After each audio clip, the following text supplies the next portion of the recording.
As we gather here on this Saturday in the spirit following Eid, I hope everyone is doing well. And first and foremost, thanks to the Almighty for blessing us with this gathering today, making it possible to connect and converse. Since our last webinar, the global landscape has undergone significant changes, as well as marked by shifting alliances and varying responses to the Palestinian conflict and rising tensions in the Gulf. However, despite all chaos, we have seen an optimistic number of youth stepping up vocally on matters of the world.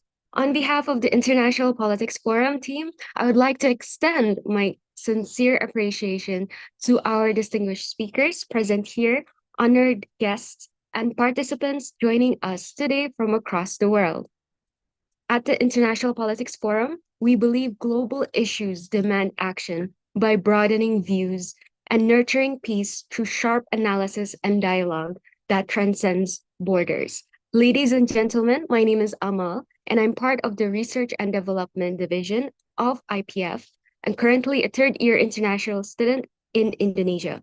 It is truly an honor to serve as your Master of Ceremony, otherwise MC, for today's webinar. Today we're gathered to discuss an important and timely topic: Youth for Peace, Southeast Asia's voice for peace and hope in Palestine. At a time when the situation in Palestine continues to challenge our collective conscience, this webinar serves as a platform and space not only to understand, but also to reflect and respond with awareness and purpose. For those who are new here, International Politics Forum brings together an international community of individuals such as yourself, passionate about international affairs and global issues. Without any further ado, to officially commence this webinar, let us invite the founder of the International Politics Forum to deliver the opening remarks. I shall give the floor to Mr. Aprilian Cena. Yes, you can listen my voice. What? Yes, your voice is audible.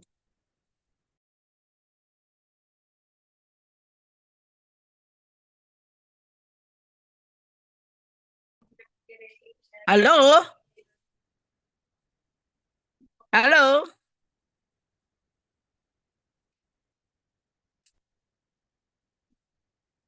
Okay. Can you hear my voice? Nice. Okay. Because I cannot hear the voice of the moderator.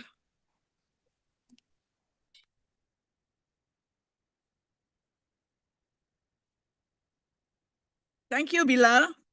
I hope everybody also may hear my voice. Is it clear?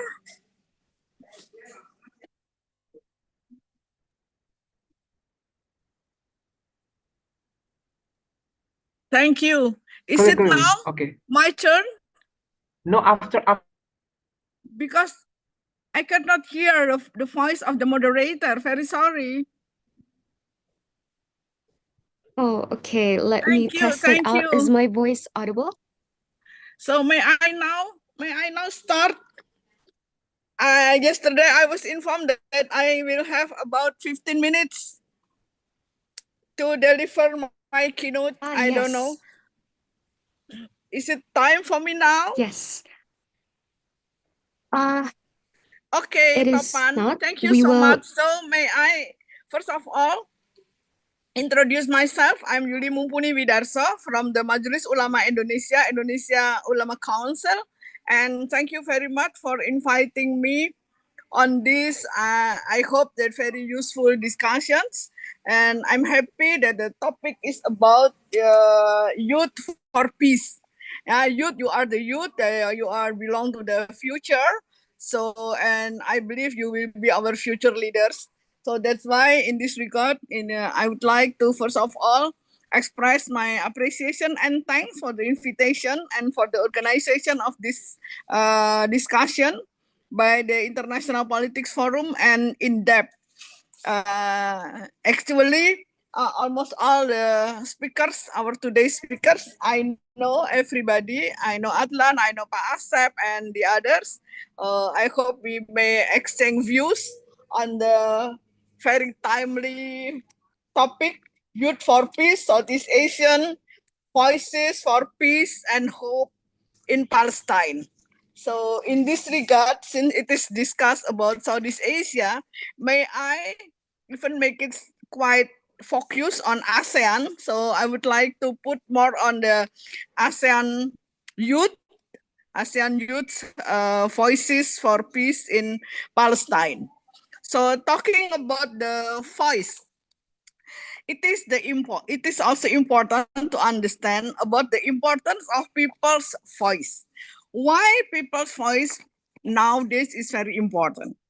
So the enthusiasm of civil societies and constituents, yeah, that they come from the various background, yeah, from political, from economic, yeah, backgrounds, from the profession, they will encourage our politicians in various countries to urge and influence our respective governments to take decisive action against Israel. So our humanitarian actions in various countries will strengthen, I believe, will strengthen the spirit of the global humanitarian solidarity alliance to defend Palestine. And undoubtedly, it was driven by the spirit of advancing peace and humanity. I think everybody will agree with me that peace and humanity is universal value.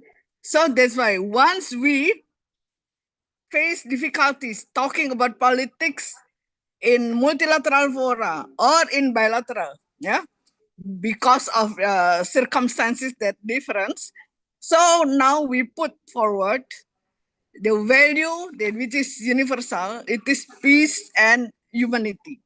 So the situation in Palestine post October 2023, it is become worse and worse, as stated by firstly Secretary General Antonio Guterres in the first session, emergency session of the United Nations Security Council at the time on October 24, 2023. I still remember of his speech.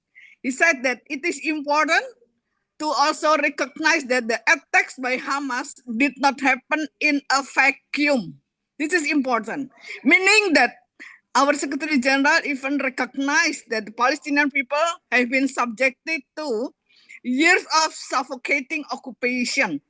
They have seen, yeah, their land steadily devoured by settlements and plagued by violence. Yeah? Their economy shifted, their people displaced, and their homes demolished. Their hopes for a political solution to their plight have been vanishing. This also the concern of all of us. So our brothers and sisters in Palestine, they may also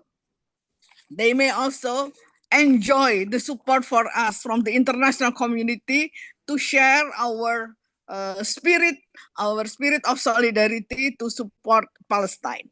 So humanitarian tragedy in Palestine, we may numbering more than 60,000 people killed by the occupied forces, children and women. And even just several days ago, the occupied government of Israel, the Knesset, issued a law, death penalty for Palestinian prisoners.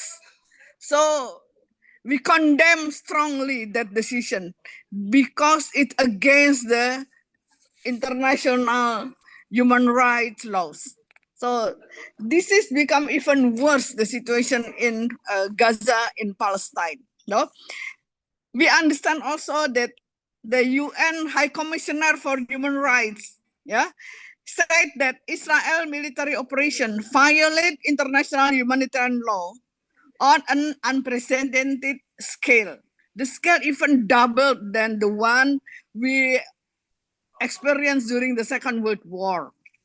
And then the UN Independent International Commission of Inquiry of the Occupied Palestinian Territory, including in East Jerusalem, said that Israel had committed war crimes and crimes against humanity. So once we talk about humanity, I think international community will agree with us that we should support We should support to stop it. Stop it. And international support to Palestine, we also observe in the UN. In the UN now, many countries, increasing number, recognize the state of Palestine. Even the latest after 2023, more than 13 countries recognizing Palestine. And now, our brothers Palestine, they enjoy more than 81% of UN member countries have recognized the state of Palestine. Yeah. In ASEAN, as we will talk about ASEAN, 9 out of 11 member countries have recognized of the state of Palestine. Only Myanmar and Singapore haven't recognized it. This is a really challenge for us in ASEAN, whether our diplomacy in ASEAN, because we don't have a kind of a common policy like in the EU.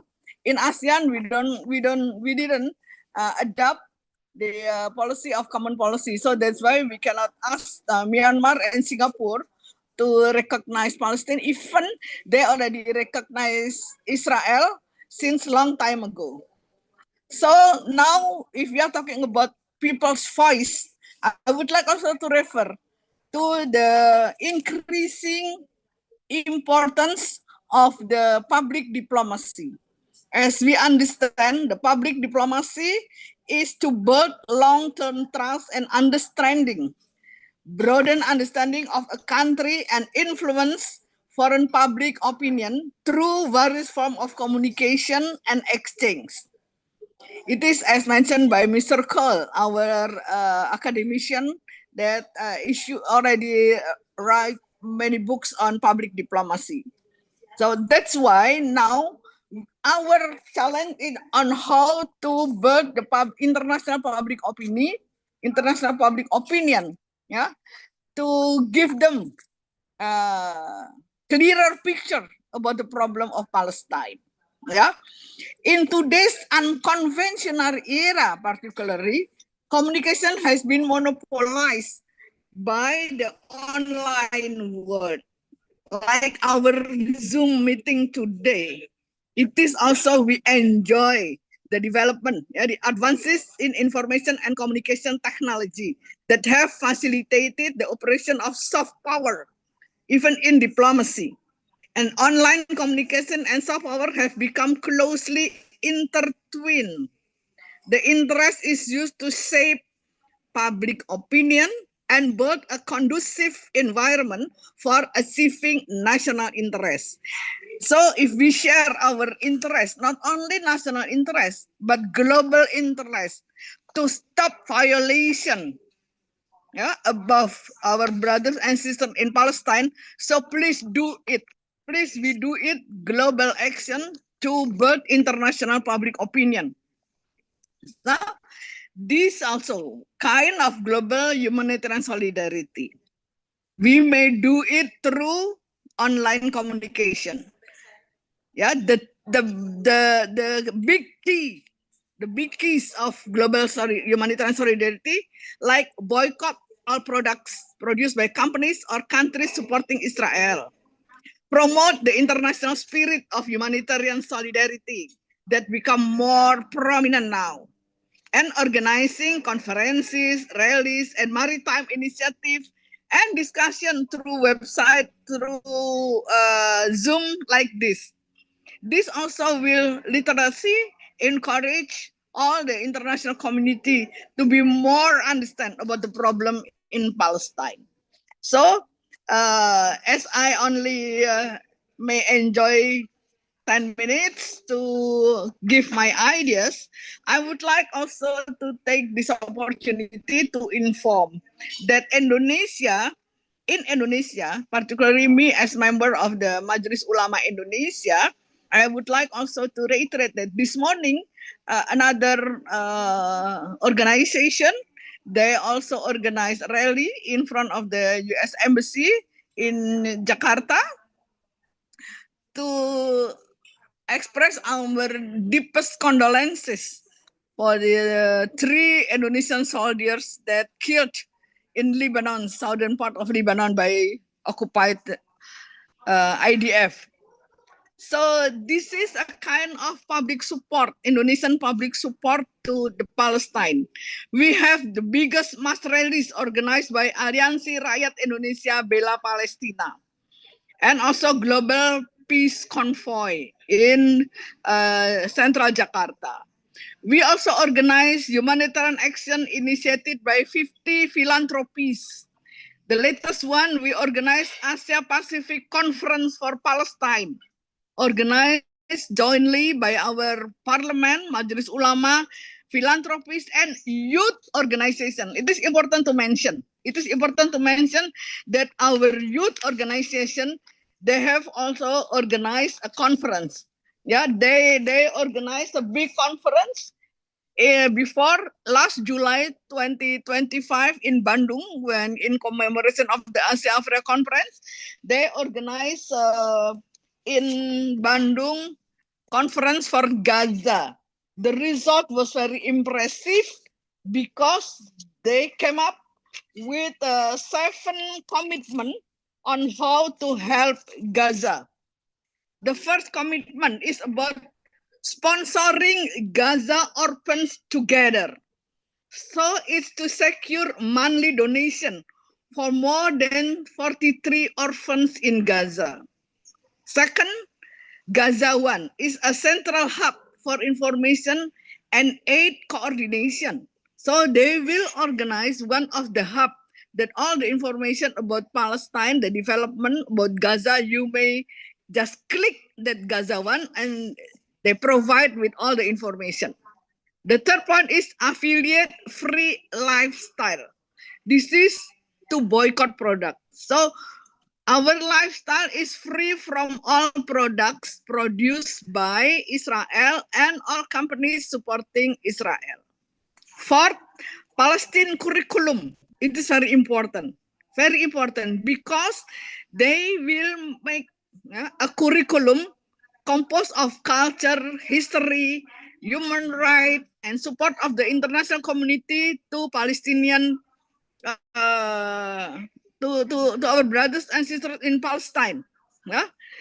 5, Palestine Corner is they plan to make murals, 1,000 murals across Indonesia, yeah, designing anything related to Palestine. Can be color of Palestine, can be flags of Palestine, can be map of Palestine, anything, but it is mural.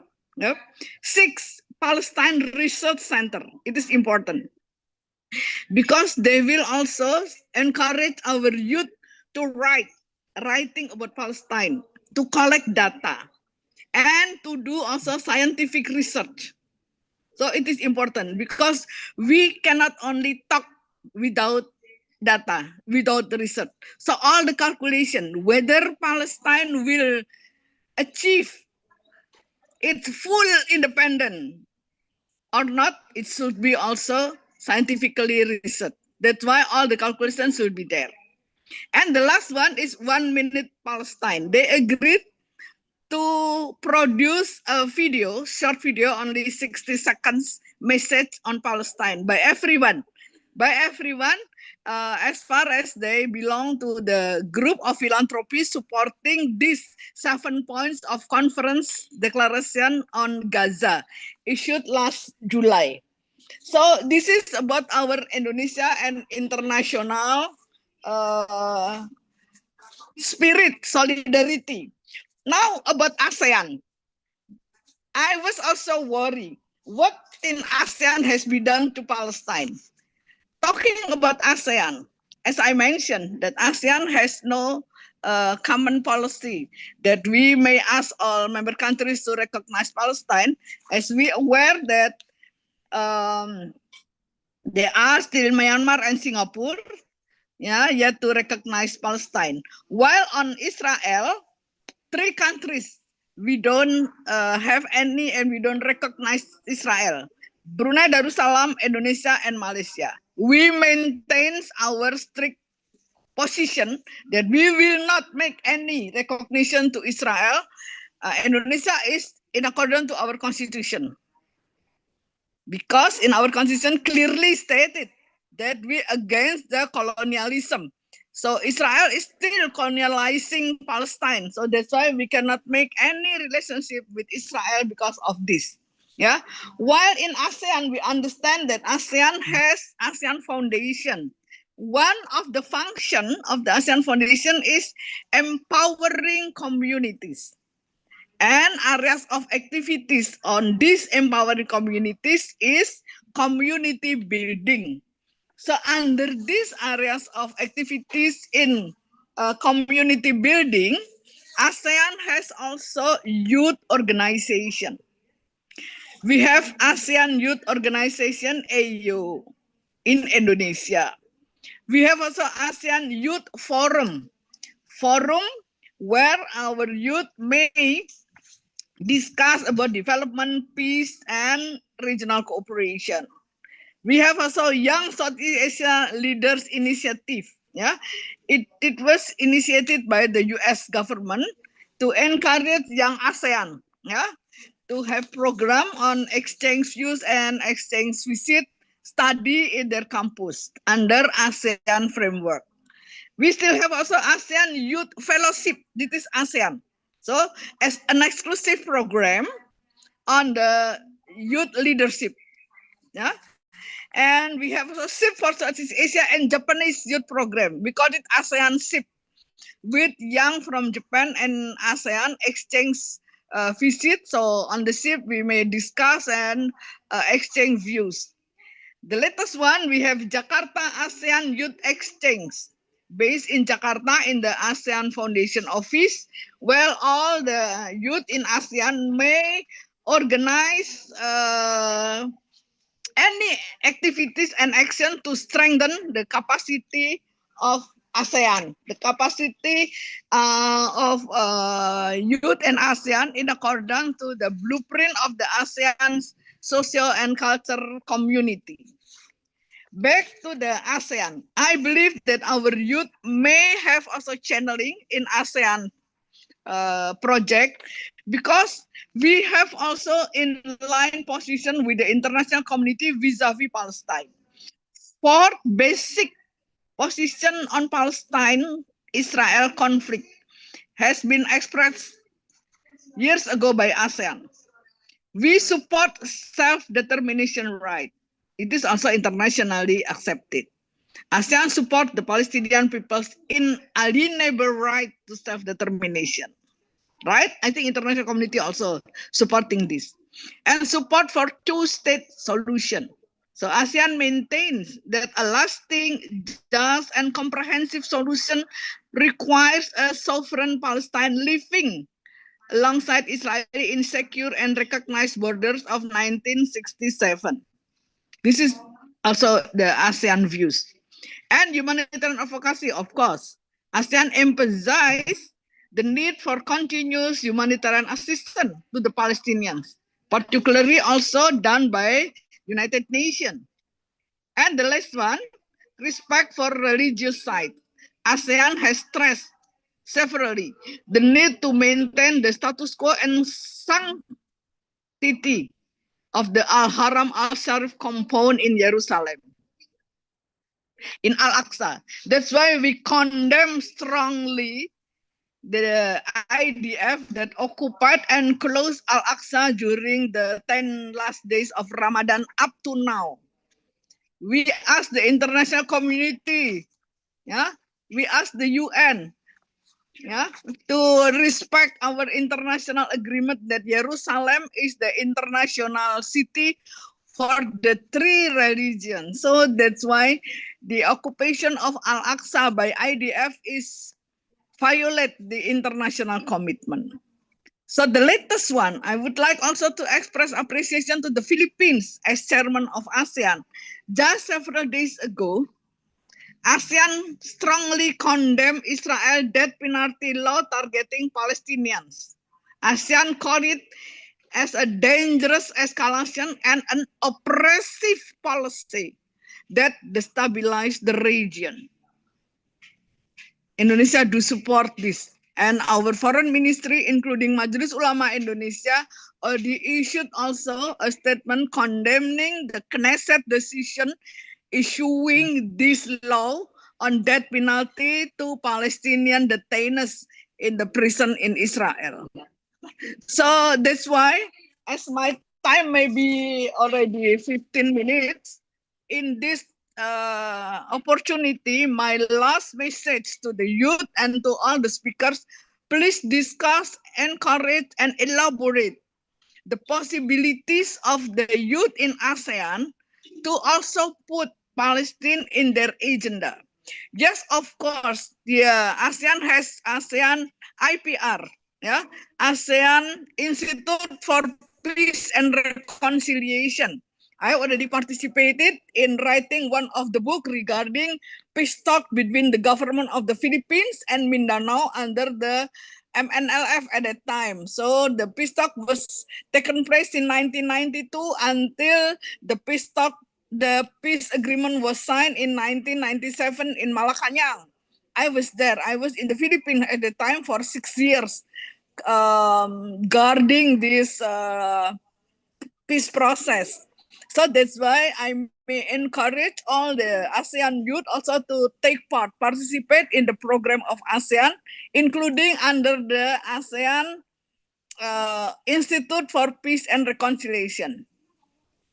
So please, this is very timely for you, the youth ASEAN, to voicing loudly.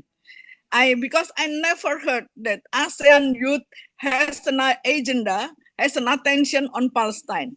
Even by national, publicly, we organize demonstration rallies, seminars like this on Palestine. But under the ASEAN umbrella, I never heard. So that's why it is a real challenge for you. Please, all the speakers, you also elaborate this possibility. I think this all I want to say. And thank you so much again for inviting me. And I hope the discussion will be a success. Thank you. Thank you very much, Bu Yuli. That was very remarkable. And thank you for sharing that insight to us all. Okay, so that is Bu Yuli, Commission on Foreign Relations and International Cooperation from Ulama Indonesia.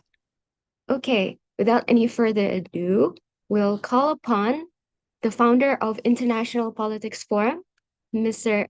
Aprilian Cena. Over to Mr. Cena.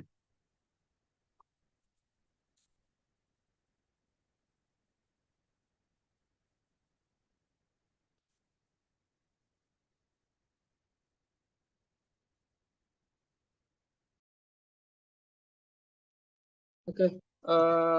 Thank you. Assalamualaikum warahmatullahi wabarakatuh. Good afternoon to everyone. And first of all, I want to say thank you for all speakers to join in our webinar, specifically for keynote speaker Ibu Yuli.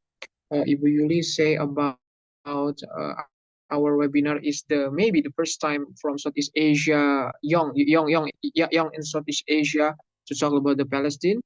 I'm genuinely agree because Southeast Asia has a different policy, and sometimes we cannot support the Palestine, and also recently we busy about Iran and America, Russia and Ukraine, and some of us forget about what happened Palestine because Israel. That's why this webinar is so important to us to remember to encourage to Southeast Asia nation, and also from the chat there are some from Pakistan, Bangladesh. Thank you also for you guys, Bangladesh, Afghanistan, and some of Africa state. You give solidarity to us because we know this is not about a religion conflict. We know what happened in the Palestine. This is about the humanitarian conflict. We must to know what happened in there.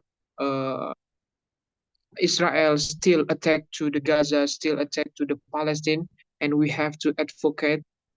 We just from this webinar, we want to make a unity, not only Southeast Asia, but on the world. So just information, our organization, International Politics Forum with the INDEPTH, we have consistently 6 years. We consistently also support Palestine freedom, Palestine peace in wherever Palestine, and we still stand up with the Palestine. That's why I hope all speakers and keynote speakers give me support, strongly support, and I hope this webinar also is evidence we are the unity to give the support to Palestine. Maybe just it for me, and thanks for all participants. This is more than 500, maybe up until 600. Inshallah, we can move the 600 and enjoy this webinar. And thank you for Amal, Master of Ceremony, and thank you for Gumi as moderator. Assalamualaikum warahmatullahi wabarakatuh. Okay, thank you, Mr. Sena, for your commentary. Thank you for also making this possible and having us gathered here today. Okay, as we finally begin our discussion, we will now give the floor to our moderator, Ms. Gumi. Hello, am I audible? Yes, you're audible. Okay, thank you so much, Amma. Good afternoon, everyone, distinguished speakers and respected participants. My name is Gumiwang Trianugra, and I will be your moderator for today's webinar. It is truly an honor to guide today's discussion on such an important and timely topic. On behalf of the International Politics Forum, I would like to warmly welcome you to our webinar. Now, we've heard the amazing and insightful keynote session from Ibu Yuli. We can know that from that session itself, what kind of discussion we will be having for today. And I'm sure that everyone who's here cannot wait to listen of what our speakers have in mind in regards of this topic, because I'm sure that everyone who's here is very interested and very much would like to know what they can do as a youth, as a general public, in regards of this topic itself. So without further ado, I would like to introduce our distinguished panel of speakers for today. The first one, we have Dr. Asep Setiawan, Regional Coordinator at the ASEAN Muslim Education Council, an academic specializing in international relations and Southeast Asian studies. And then following up, we also have Mr. Muaz Omar, Head of Political Affairs at PCOM, someone who is very actively engaged in political analysis and global conflict discussions, particularly in the topic of Middle East.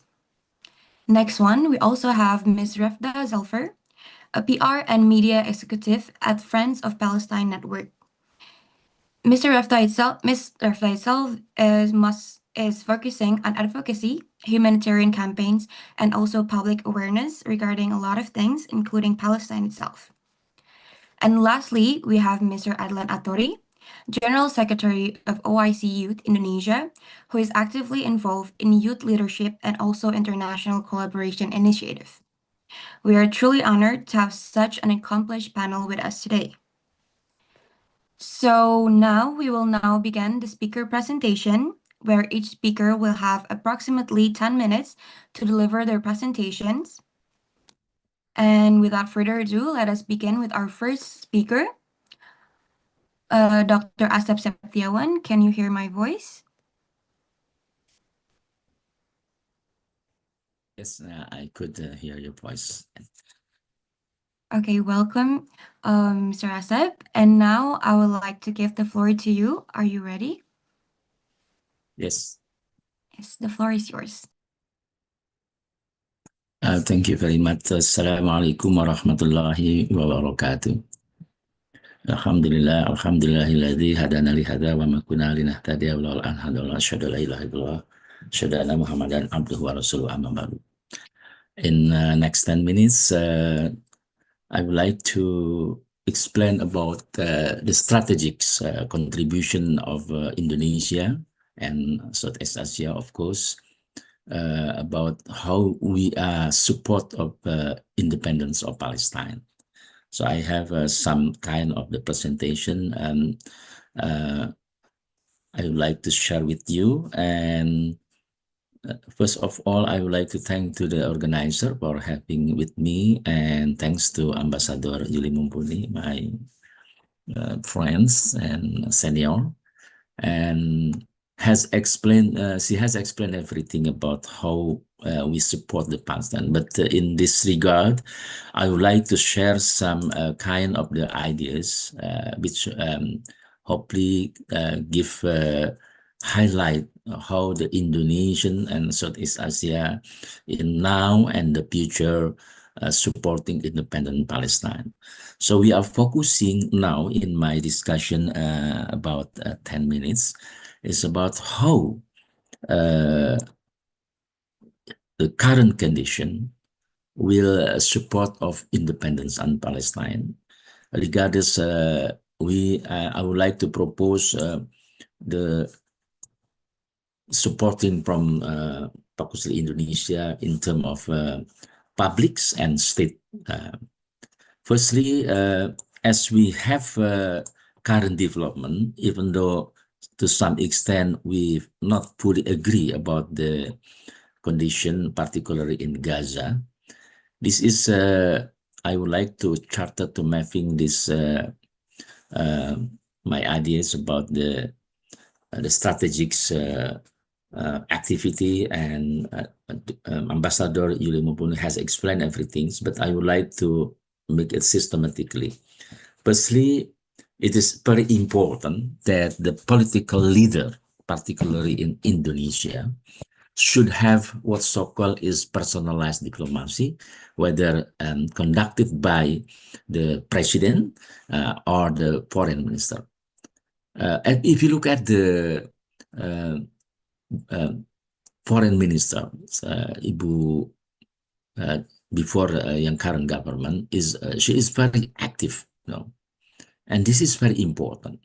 So Indonesia, yeah, hopefully now and the future have what so-called is the very strong personalized diplomacy who sincerely support the Palestinian independence. So there is no others than saying that Palestinians first have to be independent. Because if you look at the history, Indonesia understand that the creation Israel is because of the resolution of United Nations resolution. So in that regard, the Palestinian has already there as a state, as a nation. So we have to understand that in the personalized diplomacy, not to guarantee Israel's security, but to establish firstly independence of Palestine in the real one, as Indonesian itself has quite long colonialism.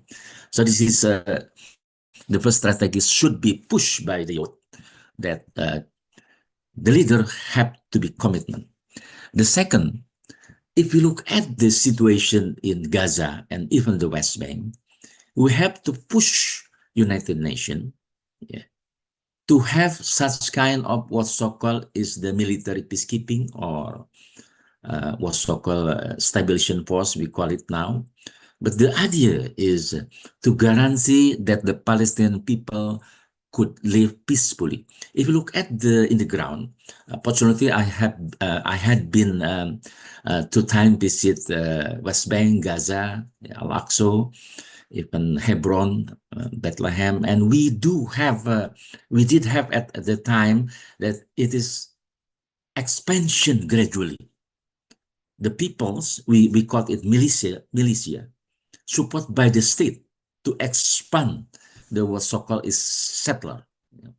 So this is very important, this idea from youth to push all the government, push all the society, push the United Nations should have peacekeeping, not only in Lebanon, but only in Palestine. Because in the real one, if you look at the Gaza tragedy within 2 years, there is nothing did by UN. I have a written article about this, how UN is very weak to deal with this Gaza genocide. Even if you look at the president of Israel's has been put in the list of the crime, in genocide, but nothing, after that. So the youth have to voice this one. The other thing is, idea is the how as youth, particularly Z generation and millennials, have a talent, have a skill in public diplomacy through the social media campaign. I have had a seminar in my university of Muhammad Jakarta at the time that the Palestinian figure that the youth, the Indonesian should support the Palestinian through the campaign, to the activity in social media. So this is very important, digital diplomacy and narrative management, to keep the Palestinian alive, because there is some strategy from the other part that to push it out from the digital footprint, what's so-called the Palestinian state. The fourth thing is, as we have already done by Indonesia, then Malaysia, also Brunei, we have such kind humanitarian diplomacy. This kind of diplomacy, even though has limited, have to enlarge, to expand, through the campaign, what so-called is continuously. I believe this humanitarian diplomacy can be done everybody. Even though we donate only 1 rupiah or 1,000 rupiah, it is very, very significant, because it is a token of identity that Indonesia and Southeast Asia, particularly Malaysia, Indonesia, and Brunei, has living side by side with Palestine. Even though distance from Indonesia to Malaysia, to Indonesia and Southeast Asia to Palestine is about maybe 3,000 kilometers, but we still have connecting through this humanitarian diplomacy as ever as we have done yet now.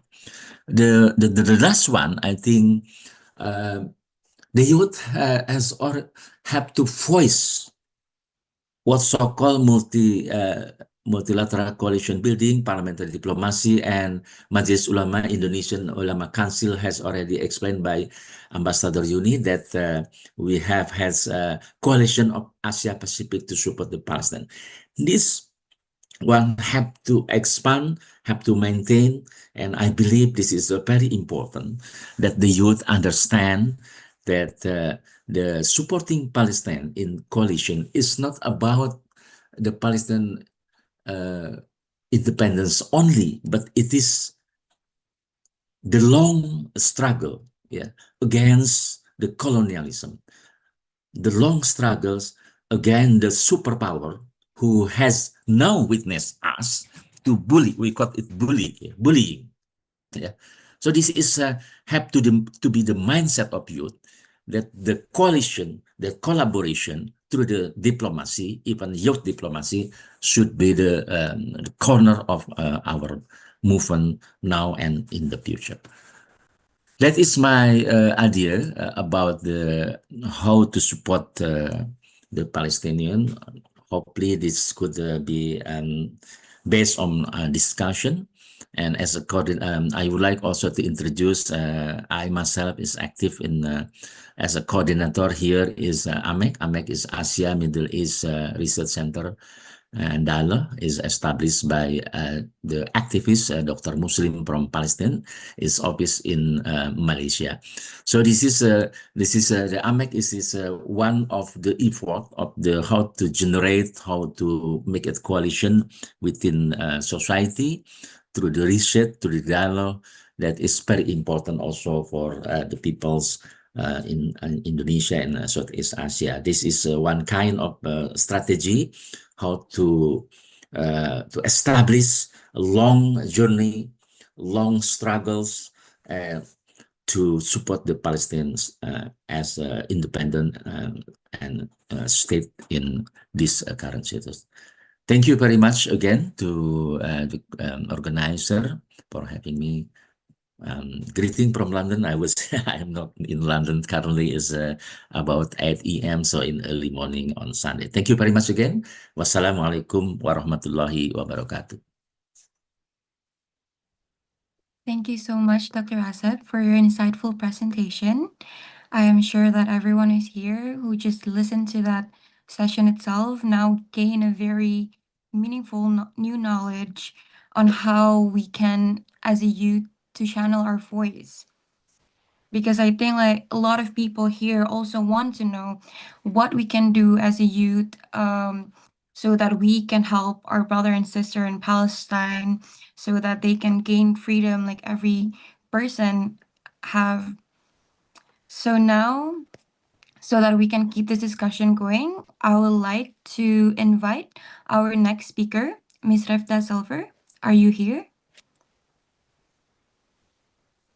Yes, I'm here. You can hear me clearly?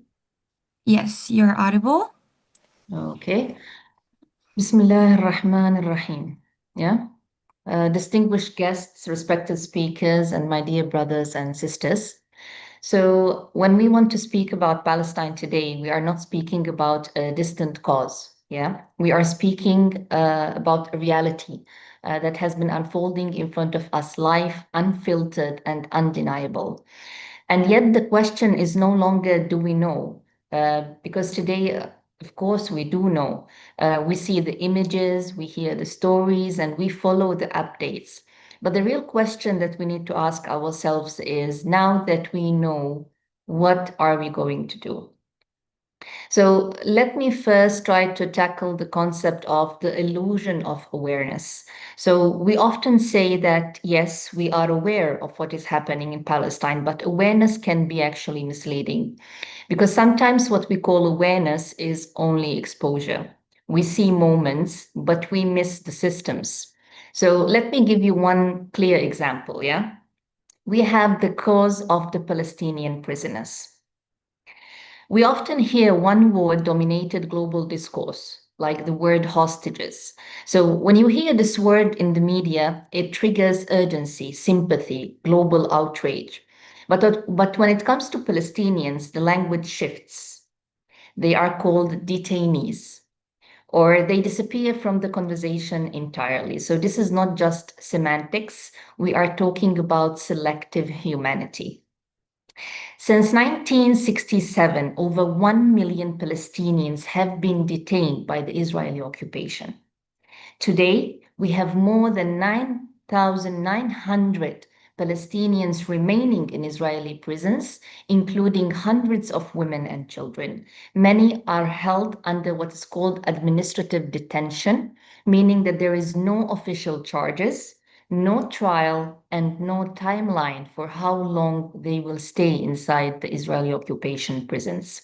So it's a period that is not only days, not weeks, but it can reach months and even years of uncertainty. Take, for example, Dr. Hussam Abu Safiya, a pediatrician, a doctor. He walked out of a hospital in Gaza still wearing his white coat, surrounded by tanks, and yet he was arrested. No formal charges, no explanation, just detention. Or, for example, the young boy Ahmed Manasra. He was a child, only 13. He was found bleeding in the streets after he survived an attack by Israeli settlers in Jerusalem. He survived that attack, but only to be imprisoned later, interrogated without proper legal protection, and held for years, much of it in isolation. So the child Ahmed Manasra, he was actually released when he became 23 years old, suffering many mental illnesses and diagnosed with schizophrenia. So these are not isolated stories I'm telling you, they are actually patterns. There are Palestinians serving multiple life sentences in the Israeli occupation prisons. We are talking about 67 life terms or 54 life terms. So what does that even mean? How can a single person serve 67 life terms? So simply, it means that punishment, the Israeli occupation punishment, can go beyond life itself. It means freedom is not just denied, but it is erased for those Palestinian individuals. So, and even in death, Israeli occupation control continues. For decades, bodies of Palestinian prisoners have been withheld. denying families the right to bury their loved ones. So no goodbyes, no closures. And now we are witnessing something even more alarming. The death penalty law has been approved by the Israeli Knesset, which means that a system already defined by indefinite detention, mass imprisonment, and unresolved grief is now expanding into something even more dangerous, the legal authority to take lives. So when we say that we are aware, we must ask ourselves, aware of what exactly? Because these realities are not new. They have been there for decades, ever since Palestine was occupied in 1948. They are simply being ignored. Now moving to the role of Southeast Asian youth. Southeast Asian youth today are not disconnected. We are informed, we are connected, and we are influential. But awareness alone is not a contribution. Posting, sharing, reacting, these are the beginnings, but they are not the destination. Because Palestine does not need passive sympathy. It needs consistent, conscious, and courageous engagement.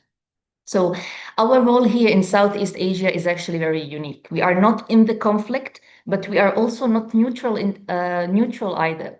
So we carry influence, we can shape narrative, and we decide what remains visible and what fades. And that is power by itself. So the question is how we are going to use it. At Friends of Palestine Network, we recognized earlier on that real impact begins with people, especially youth. But not just emotional engagement, we want informed engagement. This is why our focus has been clear, expanding the network through awareness, but meaningful awareness through content creation, media literacy workshops, and structured training programs. Because today, the struggle is not only on the ground in Palestine, it is also in the media, in the narrative that is being told. And narratives are powerful. Why narratives are powerful? Because they shape the perception, they influence the policy making, and they determine whose story is heard and whose is ignored. So our goal is simple, to build a generation that can think critically, speak responsibly, and create intentionally. Because Palestine today does not need only loud voices, we need credible ones. When we want to talk about peace, justice, and the reality of occupation, let me be very honest here. We speak about peace, but we must ask what kind of peace? Because peace without justice is not peace. Peace under occupation is not peace. And this is something Indonesia understands deeply. Indonesia was not given freedom peacefully. It resisted, it struggled, and it endured. Its history reminds us that freedom is not granted under occupation, it is fought for. So when we ask about Palestine, we cannot reduce it to simply a conflict because this is not a balanced situation. This is about occupation, this is about control, and this is about a people denied of their basic rights. So as youth advocating for peace, we must not be dilute the truth in the name of neutrality, yeah? Because neutrality is injustice. Neutrality in injustice is actually a position, and peace that ignores injustice only sustains it. It is easy to feel overwhelmed when we talk about Palestine, to feel anger or to feel helpless. But youth are not meant to carry only a reaction. We are meant to carry a direction. So when we speak about Palestine, not only as a place of suffering, but as a place of resilience, as a place of dignity, as a place of identity, because hope is not passive. It is a decision. And protecting hopes means staying informed, staying engaged, and staying connected. So how do we move forward from here?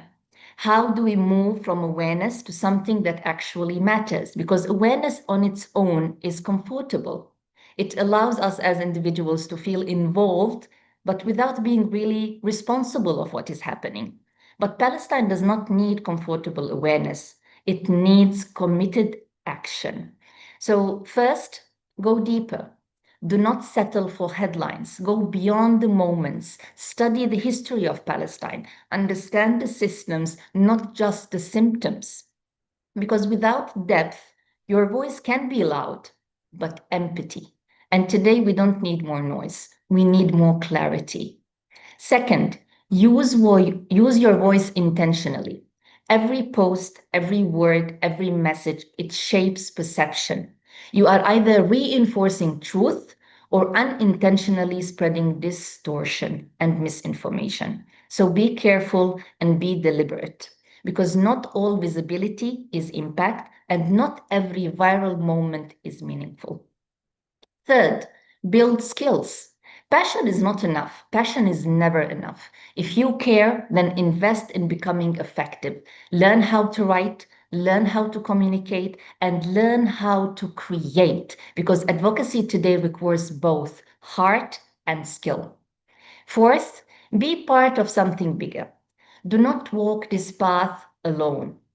Join communities, build networks, collaborate. At Friends of Palestine, this is exactly our focus, expanding a network of youth and influencers through content, workshops, and media training, because impact grows when people come together with a purpose.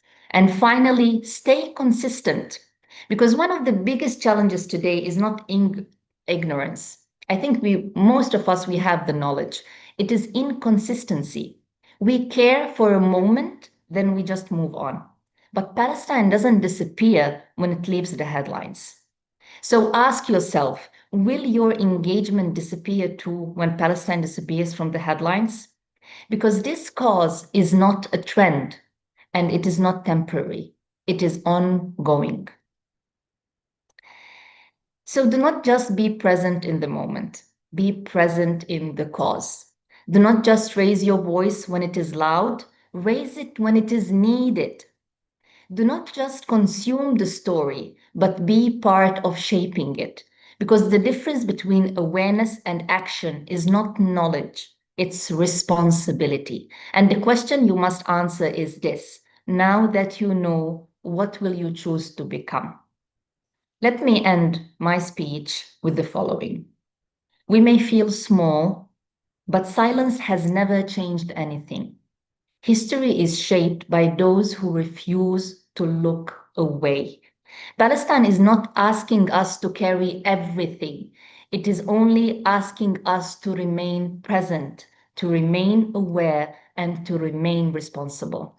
So let us not be a generation that only witnessed all the catastrophes and the genocide that has been unfolding. Let us be a generation that responded, a generation that chose depth, action over passivity, and truth over comfort. Because in the end, peace is not built by silence. It is built by those who refuse to accept injustice. And thank you. Thank you very much, Ms. Revda, for your insight. Your presentation, I would say that hits way too close to home as someone who's trying to actively using their social media to spread awareness. But now listening to what you said, I feel like I need to take a step back to kind of reevaluate whether or not the past few months, the past few years, I've done everything that I can in order to help Palestinians people. Thank you. Okay, Thank now, thank you so much. Okay, unfortunately, due to unforeseen circumstances, our next two speakers will not be able to join our discussion today. However, that means we have more time to discuss more in depth about this topic with our previous two speakers, Dr. Asep and also Ms. Revda. And here I would say there's one very interesting insight that I got while listening to both of the speakers. But first, I would like to maybe point out about what Ms. Rafta said earlier.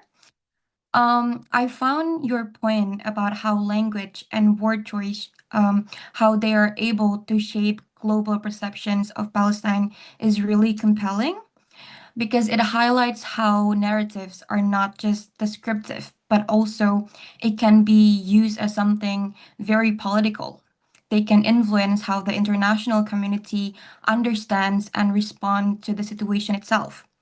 So, building on that, how can advocates and media actors ensure that the language that they are using remains both accurate but also impactful, while also resisting bias or misleading narrative while they're posting something, while they're like sharing awareness about the issue itself? I think every question we ask about Palestine takes us back to the most important point, which is knowledge. We need to be knowledgeable. So when we are talking about media practitioners, journalists, or editors, or newsroom managers, then they need to be aware of what is Palestine, what is the historical context of what is happening, of the struggle, of the occupation and everything. And only then they will be able to actually reflect the reality that is happening on the ground.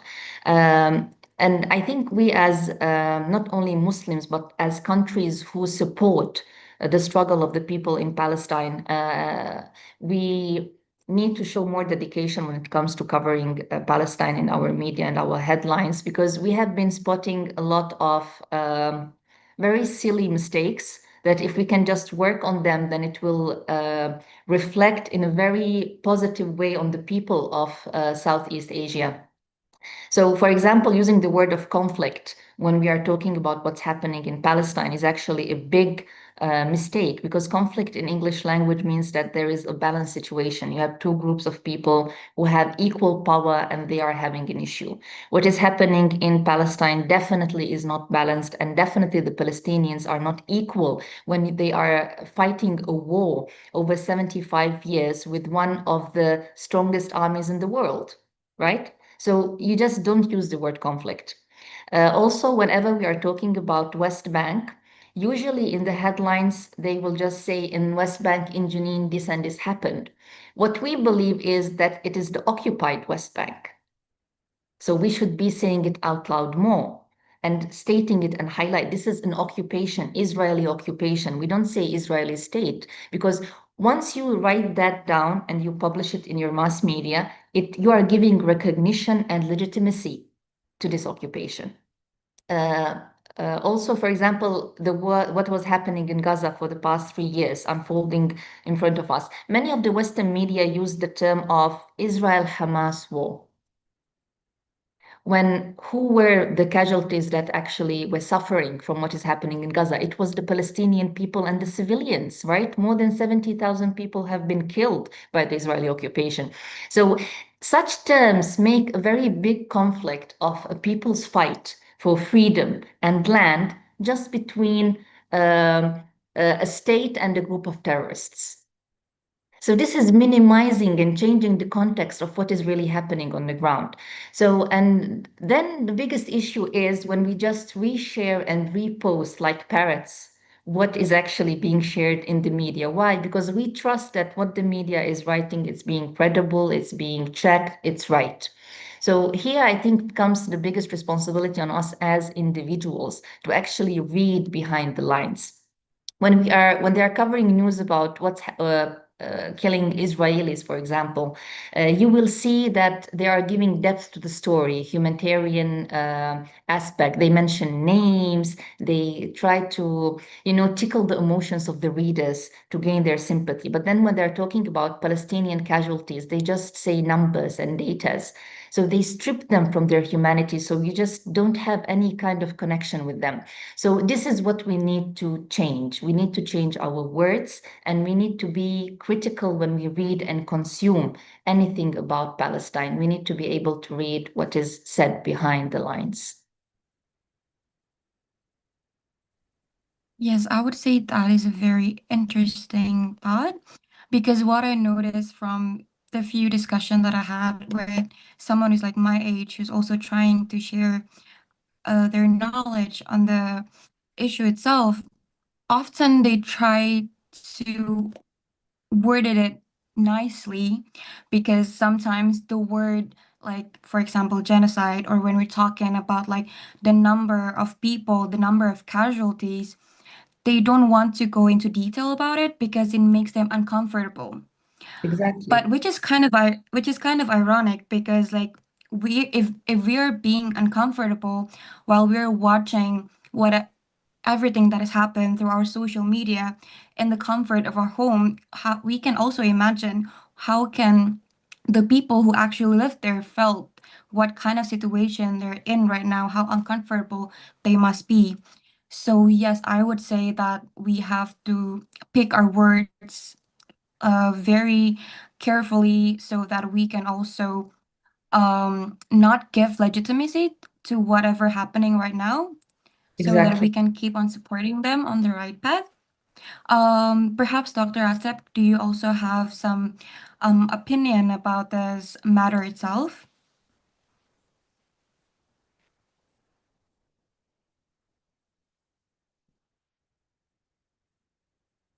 Dr. Asep, am I audible to you? Yes, just let me share the, as I mentioned that if I myself as Indonesian, so we Indonesian has as a so-called is imperative to make it Palestine independence. So if you look at the Indonesian constitution, and then we can say that there is imperative. This is compulsory for all of Indonesian to support of independence of Palestine. The problem is how to achieve that due to the limitation of Indonesian. I would like to address here is youth as a member of civil society. So the action can be, can be implemented today is as mentioned by distinguished other speaker, Ms. Revda, that we have to what's so-called first is to lead the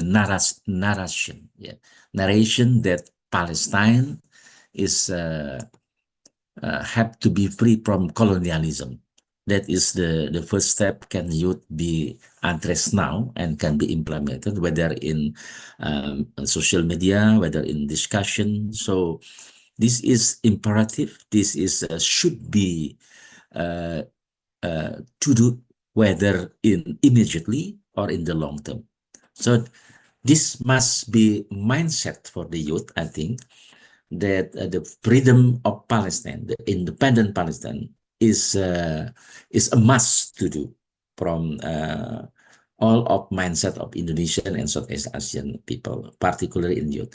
How to do it? There is some kind we can discuss about it.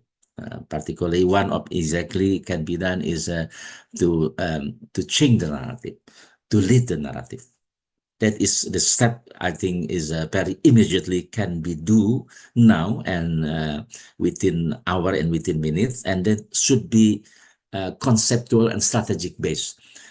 As academician, I have had information about how this the other side give the $1 billion to campaign to change the narrative. Even if you look at this media's social media, they have some kind prohibition, deleted some kind sensitive, we call it sensitive. So we can so is reveal, you call it. Some kind of words should be played in social media, not to mention directly the enemy. So this must be talent and skill for the youth, to have the campaign. I think this is the very important, in this workshop and seminar to have the strategy continuously and understand the situation. Thank you, Ms. Gumiwang. We will can discuss it later about the other issue. Okay, thank you so much for your answer. And maybe following up about what you said on the session itself, where you're talking about basically Indonesia strategies in regards of this issue itself. Do you think Indonesia could take a leading role in mobilizing ASEAN as a collective voice on Palestine? And and if we can, what challenge might arise in that situation itself? if you look at the situation in Indonesia now as a middle power can be said as the state who can influence the others, particularly the other middle power like South Korea, Australia, and Brazil. So currently Indonesia enter multilateral organizations like BRICS, you know. So Indonesia is able, you know, basically and potential to influence the middle powers, particularly to change the narrative, to push what so-called Ms. Revda, and we do have basically Indonesian as officially have a two-state solution. So there is some kind of problem also for the Palestinian, but this the formal policy since Bung Karno that Indonesia have to make Palestine independent, but unfortunately at the time and UN has the other policy. So Indonesia as a middle power and youth also living as in the current situation is very much able, you know, to influence and to pursue and to request and to gather and to mobilization youth among the middle powers country. So not only Indonesia as a state, but also civil society as you are now. Thank you. Okay, thank you so much. And I would say for me personally, I'm very much satisfied with the answer that I received from today's answer. So now I would like to open the floor for the Q&A session for all the participants. Participants are welcome to submit their question, whether through a chat box or also raising their hands. Okay, now I've seen two people raising their hands. I would give the floor to Hidayatul Taufik. Can you hear me? Yes, okay. You can ask your question straight away.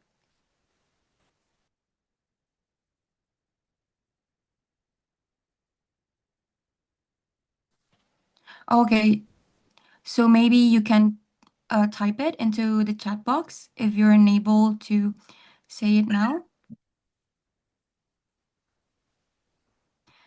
Okay, meanwhile, while we're waiting for... Okay.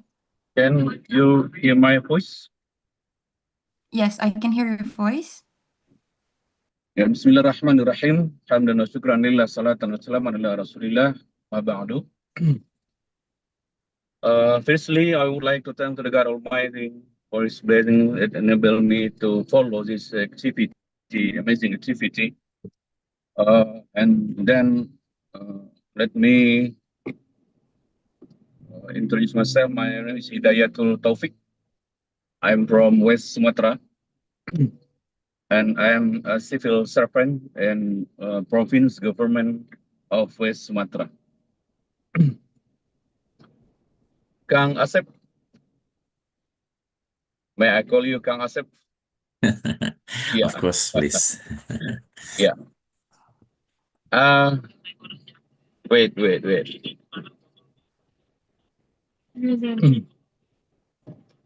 Kang, firstly, thank you for your presentation. It's very amazing. A regional narrative and a global solidarity, Southeast Asia possesses a unique tapestry of cultural and political diversity.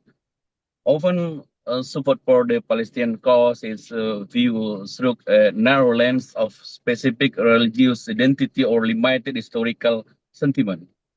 To build a more inclusive movement, we must explore how Southeast Asian values, such as the spirit of decolonization and inter-ethnic harmony, can strengthen that message of peace on the international stage.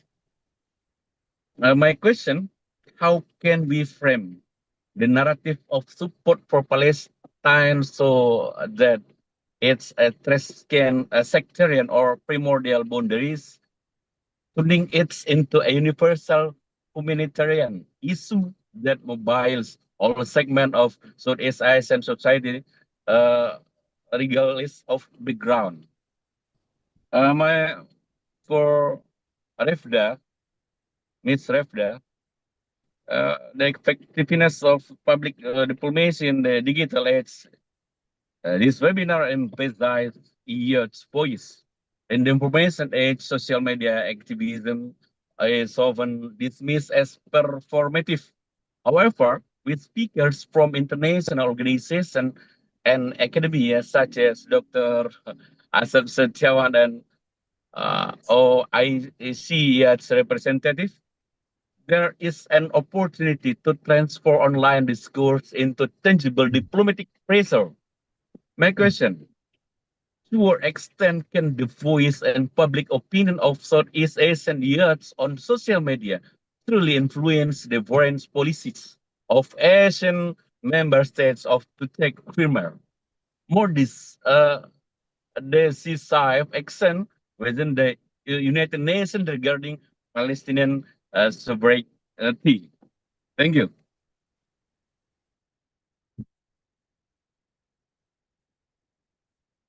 Okay, thank you so much for the question. Now, maybe Dr. Asep can answer first, and then Ms. Revda can follow up after that. Thank you very much, Mr. Hidayatul Taufik. You can call me Kang or brother, you know. Thank you very much for your sincere greeting from West Sumatra. I'm now in London visiting my family here. There are two things can be gathers the values of Southeast Asian countries regarding the Palestine now. First is experience of colonialism. Almost all of the countries in Southeast Asia, except maybe Thailand, we had experience of colonialism, suppressions, you know. Indonesia has an experience about 3 centuries, you know. Malaysia also. And Vietnam has been quite struggle when 1960s against the superpower. And then all of these ideas of how difficult to encounter colonialism, how we have to persistence, you know, against colonialism. That is the ideas in Southeast Asia can be a trigger, can be what so-called is make it the same feeling. So the entry point of Indonesian and Southeast countries through the ASEAN or through the bilaterals or through the multilateral diplomacy, Indonesia and other countries should be put the hardest colonialism experience to have our brother in Palestine free from colonialism, because as Mr. Revda said, there's not is occupation, colonialism, even apartheid. So this must either have to share, you know, to voice continuously, whether informal and in informal form.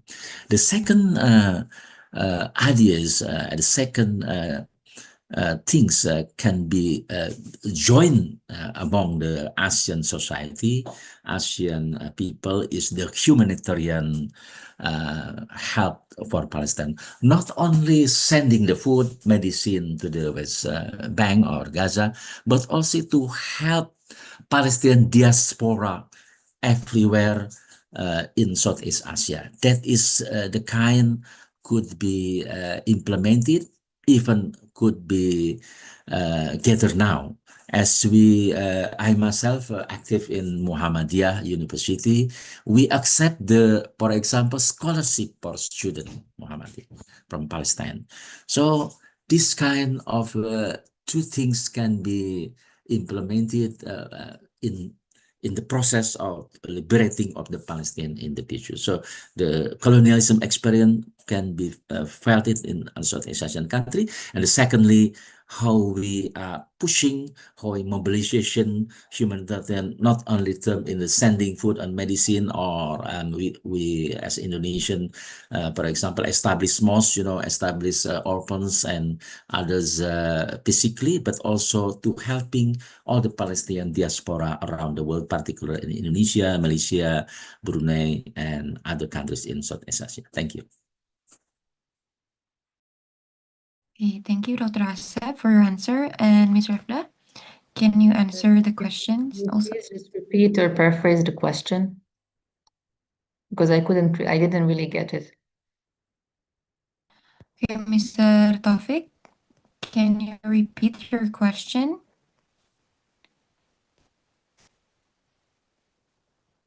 Okay, I think he also has some trouble with his network. Yeah. Okay, maybe we can move on to the next question first, and then we can see if it is coming back, and if it's not. Okay, thank you. And now I've seen Ilma Camilo.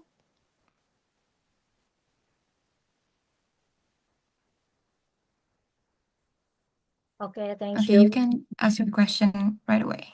Okay, hello everyone. I am Ilma Ayu Kumilau. I come from Palestine Research Center, Indonesia.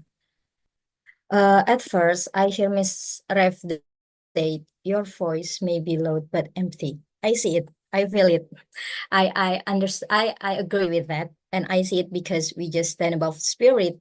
We like to make something loud and maybe crowd, but we are so less in knowledge and educate. So I part rising one of Palestine Center. Our goals in research for deepest education, but we face a problem. It's maybe commonly problem that was war fatigue. Yesterday I got question. Then this question is so distressing me. The question is actually this question come from very well educated person, but he said, how could research make the big impact? Is it will change the mind of world leader perspective, or maybe Indonesian leader perspective, or maybe ASEAN leader perspective? So I know we always have answer about this question, but actually this question really distressing me. I just rise up this Palestine Center maybe not for a year. It's very new. It's maybe baby born. and can you you are longer in this issue. You are longer in this political scope. Can you give me an advice or maybe knowledging me about this? All of we do as Palestine Center is it will be make a great impact, and maybe we can make a different. Maybe it's possible to change everyone mind about it. Research, knowledge, and everything that educate people can support Palestine significantly, especially Indonesia. You know, Indonesia not a very well educated country. I don't mean like that, but you actually know what the goals what I'm saying. I understand what you're saying. So basically, your question is how to convince people that research is actually a tool of supporting Palestine, right? Thank you so much for understanding me. Okay, let me then answer very quickly. Number one, research is a tool to challenge narratives. One of the biggest challenges the Palestinian cause face is not only what is happening on the ground, but how it is understood globally. So research helps document realities, verifying facts, and also challenging misinformation, because without evidence, truth becomes easily distorted, right? And with strong, credible research, narratives can be corrected and truth can be protected. So that's number one. Number two, research is a documentation of reality. So it plays a very critical role in documenting, for example, detention systems, human rights violations, the displacement of the Palestinians, daily life experiences in the West Bank. So why does documenting this matters? Because documentation creates records, and records create accountability. So without documentation, injustice can be denied. But when it is studied, recorded, and published in credible websites and scientific newspapers, then it becomes harder to be ignored by the world.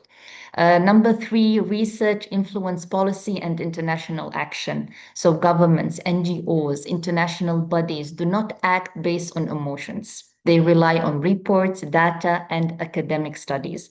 So strong research about Palestine can influence policy decisions, can support legal arguments, and also shape international positions. So when youth engage in research, they are not just learning, they are contributing to decision-making space.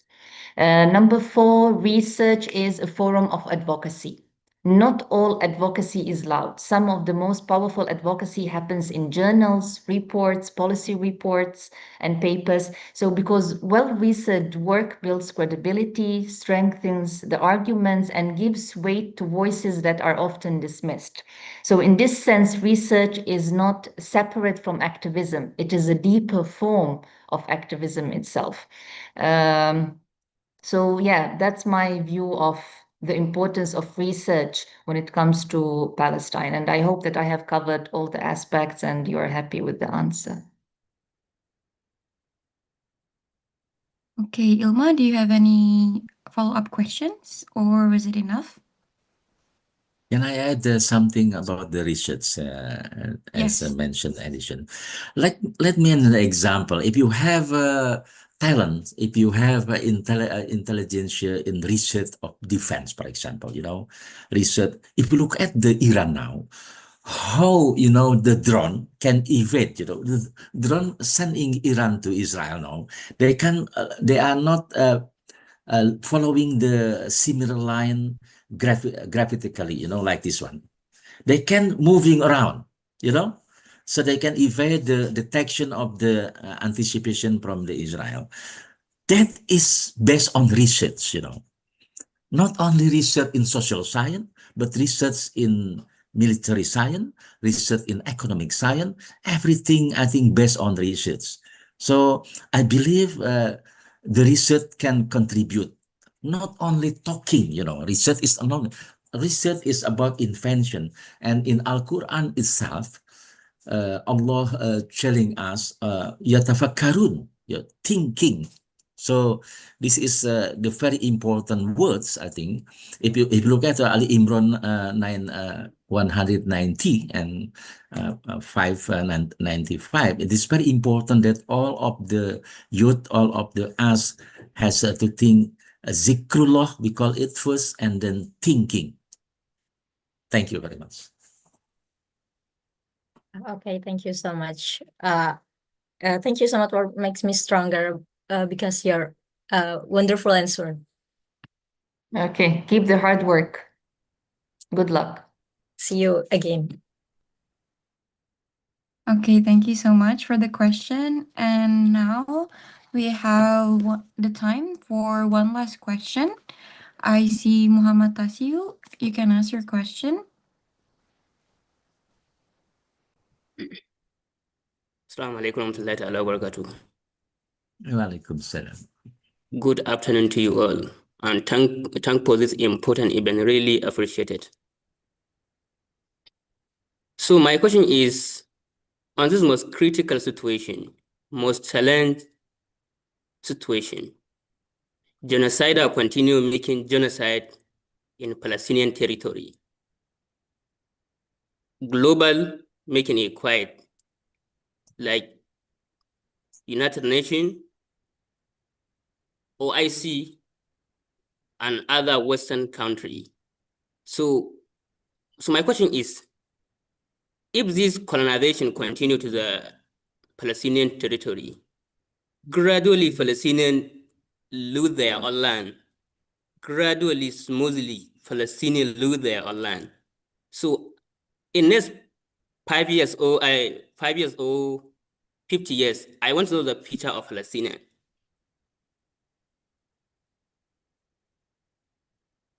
The future of Palestine in next 50 years, because gradually genocide are continue making genocide and colonization. So in next 50 years or 40 years or 20 years, I want to know the future of Palestinian. If this continue happening, one day, one time, we can see there's no country called Palestine. So I want to know the future of Palestine. Thank you. Okay, thank you so much. And maybe Dr. Asep can start first and then follow up by Ms. Revda. Thank you very much, Mr. Muhammad. Are you in Malaysia or in Africa now? Oh ya, saya dari Nigeria. Nigeria. Sekarang belajar di Indonesia.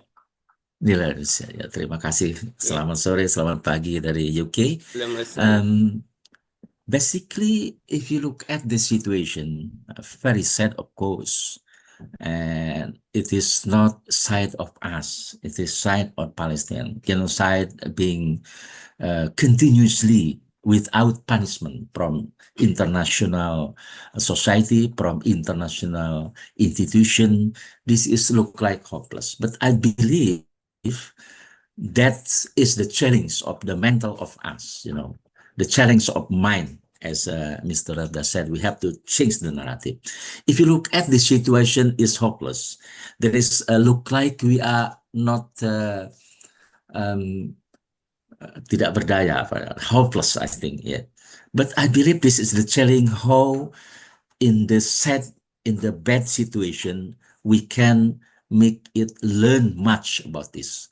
So how we can to establish, the situation better for Palestine. As an example, in my presentation, there are several strategy, is depend on where your profession, where your position, and where your age, for example, and where is your career also. So for youth admin, that have to put the mindset that the Palestinian narrative could be changed, very much if you look at, for example, if you look at Facebook now, there is some even in Indonesian show the Tel Aviv peaceful, so to change the narrative, there is no attack from Iran. But in contrary, there is some kind of painful. Even Israel, prevent the people to reporting about this. So we have to also helping the Palestinian through the, for example, the campaign mobilization through the social media and also humanitarian. So a lot of things, I think Mr. Muhammad Tasyo, banyak yang bisa dilakukan oleh kita walaupun di Indonesia, walaupun di mana-mana untuk membela Palestina. So don't give up, continue to have fighting for, we call it fighting hard for Palestine. Thank you. Okay, terima kasih. If I'm not mistaken, your question, Brother Muhammad, is if the ongoing violence and genocide against the Palestinians in Gaza and West Bank continues, then what future is left for Palestine in the next 20, 30, or 50 years? Yeah, Yes, they will yes. all be killed. And okay, I'll give you a very short, quick answer. So my personal view, no, Palestine is not going to simply disappear in the next 30 or 50 years because of violence acts in Gaza or the West Bank. A people, a nation do not vanish that easily. Palestinians exist not only on the land, in the geographic land in Palestine, but in their identity, in their history, and across the globe in the diaspora. So decades of displacement, violence have not erased them yet. We are talking about Israel doing that over 75 years, right? So if anything, they have made that identity only more visible and more resilient than ever. So I think that the real concern is not disappearance, I think it's erosion. So if the current reality continues, what we may see is not the end of Palestine, but the gradual tightening of control over land, movement, and daily life. A future where existence continues of the Palestinians, but under increasing pressure, more fragmentation. So the question is not whether Palestine will disappear in the next coming decades. The question is what kind of reality we are allowing to take shape. And more importantly, will we be passive observers of that reality and what is happening, or will we be part of changing that reality? So I think that, as Dr. Asep said, we need to keep fighting for Palestine. It's not our right to just come to conclusions of the genocide that is happening. It's horrible. They are killing thousands of people. No one is doing anything, so they will just keep doing it. So it's useless to help them. We need to shift the way of how we see and approach that thing. And I think the most terrible thing Palestinians can go through is not death itself. In the end, we will all die. But it's the fear of being forgotten, their struggle, their story, their history, and what and why they died. They died defending for what? So I think our role as people living outside Palestine and supporting Palestine is telling these stories, giving names to the numbers that the media is sharing and the stories, and being their unheard voice. Yeah, I hope that answered your question. Yeah, you answer. But my prayer to Almighty God is before I did, I wish to see an independent of Palestine. Amin. Inshallah. Amin. But even if Amin. we don't, we need to work for a future where our children and grandchildren will see a free Palestine. Inshallah. Amin. That's the Inshallah. hope that we need to be carrying. We shouldn't be selfish, only thinking about achieving what we can see in our lifetime, because history is greater, yeah, than a single human life. Okay. Thank you. Yeah. Most welcome. Okay, thank you so much for the question and answer. And unfortunately, because we have a very limited time, so I have to close the question and answer session.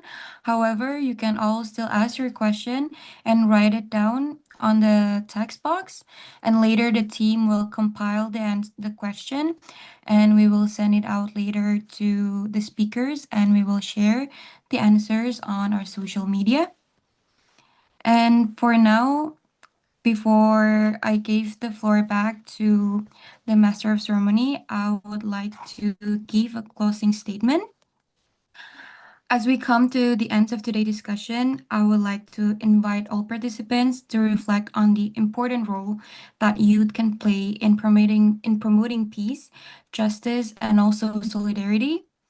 Today, we have seen the power of youth voices across Southeast Asia in advocating for justice, peace, and human rights for Palestine. Your passion, commitment, and courage remind us that change it is not only possible, but it also starts with us. So let us carry forward the conversations, action, and also solidarity we've shared here, transforming this awareness into meaningful impact. Because the world is listening, and together our voice can shape a future rooted in justice and humanity. Thank you for being part of this movement. Today's discussion has shown us that meaningful change is possible through collaboration, awareness, and also sustained advocacy. And that's all for me, your moderator for today, Gumiwang Trianugra. I give back the floor to the Master of Ceremony, Alma.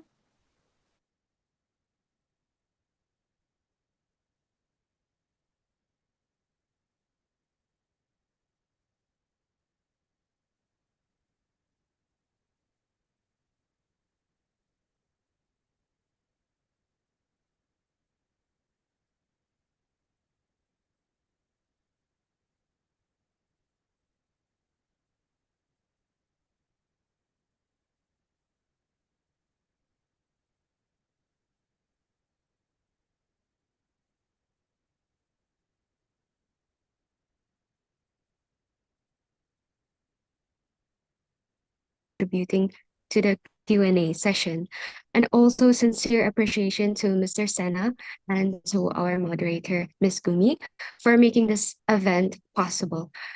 Thank you all for joining our thank you for joining our webinar today. We're pleased to inform that the free e-certificates will be provided.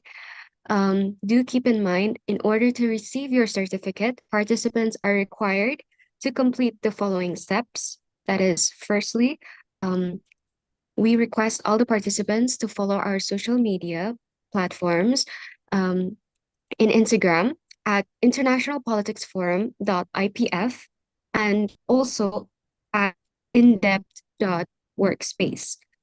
And second, subscribing to our YouTube channel with the tag of at indepth_peace_diplomacy. And third, preparing a proof as evidence that you have participated in today's webinar. And of course, as we're approaching the end of the webinar, there will be an attendance form that will be shared in the chat box for a limited time only. So please make sure to fill out the form completely and upload your proof of follow and subscription to our social media and also a proof of evidence that you have been present in our webinar. Only participants who has completed all the certificates. And on behalf of the International Politics, once again, thank you all for your presence and active participation. But just before we close in, we would have a documentation to commemorate today's webinar. May I call upon the operator team to help out documenting?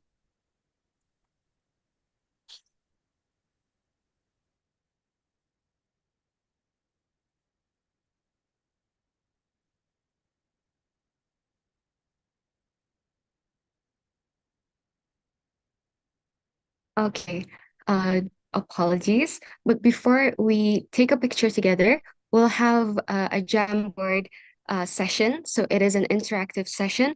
I will call upon the operators to help me out in carrying the Jamboard session.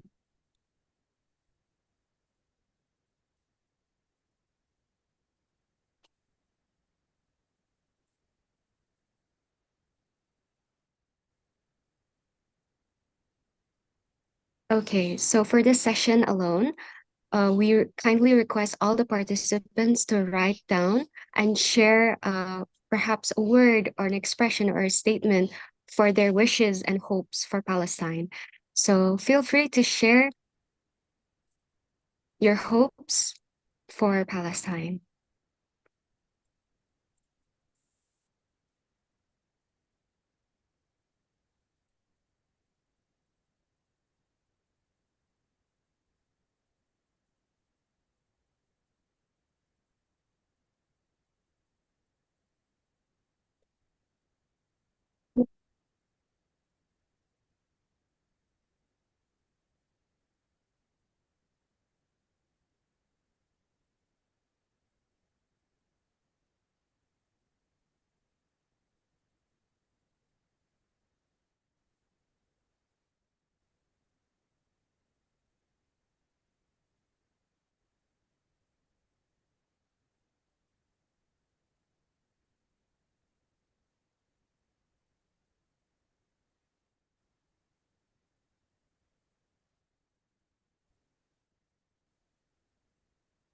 Okay, so there's a lot of words.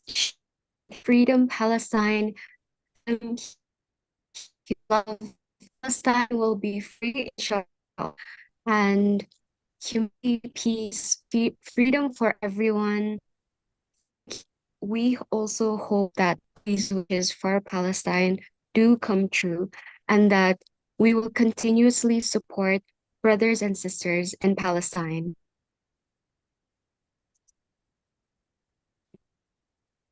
There is so much love coming from everyone.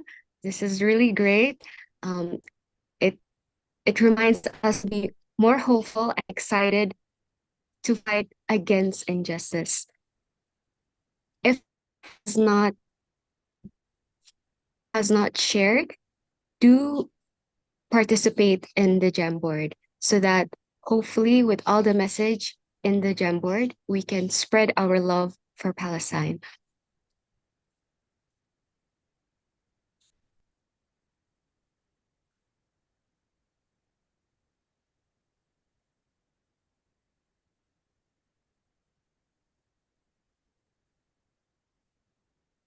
Let's try reaching 200 messages.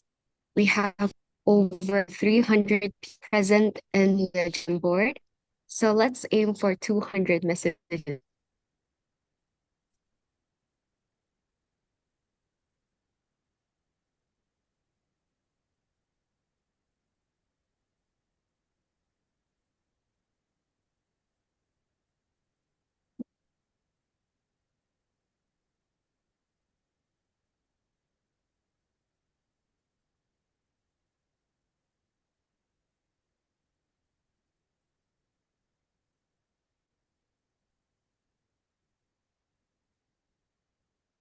Okay.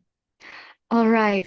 Once again, thank you everyone for spreading the love and also giving insights and commenting well in the Jamboard. And now we will proceed with a documentation. So we